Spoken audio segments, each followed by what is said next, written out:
just about. I can see the water at the bottom of it now, so I think that's plenty.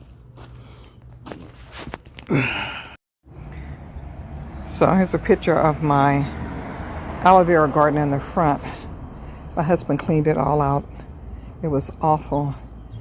And oh, we have a visitor, a little peacock over there. They like to come over here and stand in my garden, in my yard. But anyway, these are the aloes. And they have really come along very well since he transplanted them and fixed up the little area. He even put some over against the house. So I have plenty of aloe vera. So I'm experiencing a little bit of sore throat today. So I'm gonna make myself some aloe vera tea and sip on it. Because I really don't have time to be sick. I don't want to be sick. So I'm gonna take these inside and take the juice out and make myself a little juice to sip on today.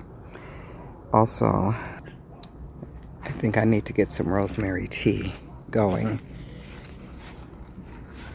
I'll just pick some of these little ones off and make myself a cup of tea this morning.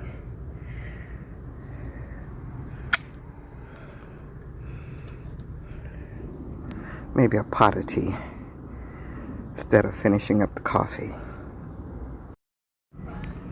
The aloe vera survived the transformation.